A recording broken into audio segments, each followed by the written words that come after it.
अस्सलाम वालेकुम, कैसे हैं आप सब? आई होप कि सब ठीक होंगे। अल्हम्दुलिल्लाह मैं भी बिल्कुल ठीक हूँ।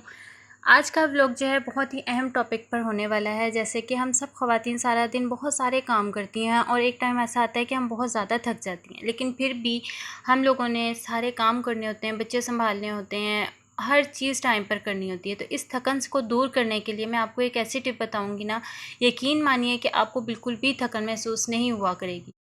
तो चलिए जी, करते हैं अपने व्लॉग का स्टार्ट। आज जो है ना, ये फ्रूट्स लेके आए थे हम लोग बाहर से। तो आप भी कोशिश किया करें कि जैसे ही फ्रूट घर पे आए ना, सबसे पहले उसको वॉश करें और फिर जो है उसको फ्रिज में रखें। क्योंकि सम टाइम ऐसा होता है कि बच्चे जो है ना फ्रूट अचानक से निकाल के खा लेते हैं और हमें पता भी नहीं लगता। अच्छा जी, आपने देखा होगा कि मैंने पहले वो बैग एक दिखाया था, तो जो भी बाहर से चीज़ें आती हैं ना, उसको मैं उस बैग में रख लेती हूँ। ये हमने दराज से परचेज़ किया था, आई थिंक 7 समथिंग का।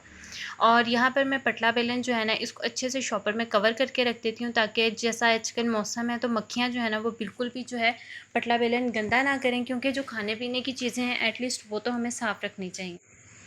तो यहाँ पर शाम का खाना बना रही थी और मैंने सबसे पहले बना ली थी रोटियाँ। उसके बाद जो है मैंने बनाना था खाना। तो यहाँ पर जो है मैं आपको बताती हूँ कि किस तरीके से जो है ना हमें अपनी थकान को दूर करना है, हमें फ्रेश रहना है, एनर्जेटिक रहना है हर टाइम।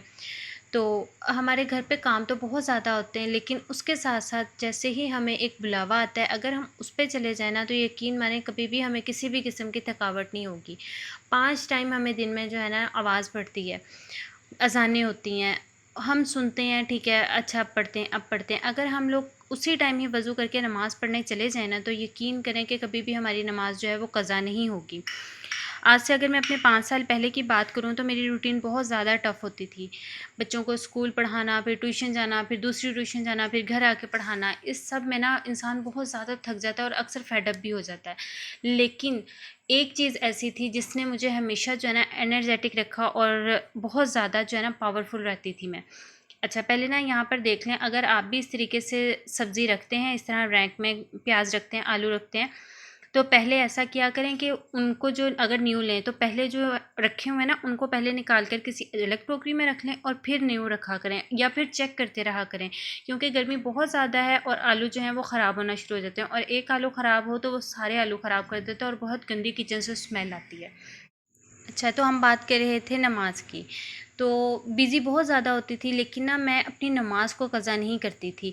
अगर बहुत ज़्यादा थक जाना, जब वज़ू करना तो एक फ़्रेशनेस आ जानी। उसके बाद जब मैंने जाए-नमाज़ पर खड़े होना तो एक एनर्जी आ जानी, और उसके बाद जब सजदे में जाना ना, तो यकीन करें इंसान का सजदे से, अगर हम सच्चे दिल से नमाज़ पढ़ रहे हो तो उठने का दिल नहीं करता सजदे से। इस तरह की दुआएँ, इस तरह की बातें याद आती हैं ना कि हमारा दिल करता है कि हम वो तमाम बातें जो है ना उसी सजदे में करें, अल्लाह से गिड़गिड़ा कर दुआ मांगें, और वो जो एक लम्हा होता है ना वो दिली सुकून का लम्हा होता है।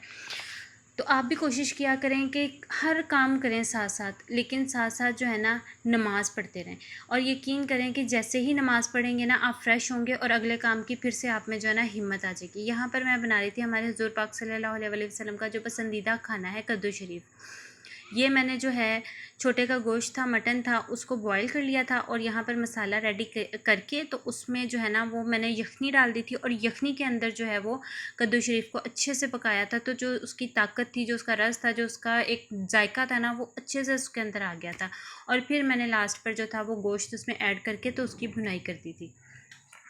अच्छा, तो हम लोग जो है ना दुनियावी कामों में बहुत ज़्यादा पड़े हुए हैं। हमें होता है अच्छा अगर कोई गेस्ट आ गया ना, इसकी थोड़ी-सी हम बात सुन लें फिर हम नमाज़ पढ़ते हैं। वो थोड़ी-सी बात में ना हमारी जो नमाज़ है वो कज़ा हो जाती है, और फिर उस कज़ा नमाज़ को हम जितना मर्ज़ी अदा कर लें, लेकिन फिर भी जो उस टाइम की नमाज़ का हमें वो सवाब मिलना है, वो उस तरीके से कज़ा नमाज़ का तो नहीं मिलेगा। तो कोशिश किया करें कि सारा दिन अपने बच्चों को भी देखें। हाँ ठीक है, बच्चों के साथ थोड़ा बहुत होता है कि कज़ा हो जाती है, लेकिन फिर भी कोशिश किया करें कि जैसे ही नमाज़ हो तो उसी टाइम नमाज़ जो है वो अदा करें। और जिनके बच्चे नहीं हैं छोटे, वो तो अपनी रूटीन बना लेना कि हम लोगों ने सूरह वाक़िया पढ़नी है, सूरह मुज़म्मिल पढ़नी। आखिर जो काम आना है ना वो इन चीज़ों ने ही काम आना है। लेकिन जी यहाँ पर जो है मेरा सालन इस कदर मज़े का रेडी हुआ था ना, आप भी इस तरीके से कद्दू गोश्त बनाकर देखिएगा, बहुत मज़े के लगते हैं। जो सारा यखनी का एक जूस था, टेस्ट था ना, वो सारा इसके अंदर आ गया था और बहुत मज़े के। हाँ, कोशिश कीजिएगा कि जो काली मिर्च है ना वो ऐड किया करें, इस तरह के खानों में बहुत अच्छी लग रही थी हल्की हल्की। उम्मीद करती हूँ आपको मेरी वीडियो पसंद आई होगी। चैनल को सब्सक्राइब करना ना भूलिएगा। मिलते हैं अगली वीडियो में। अल्लाह हाफ़िज़।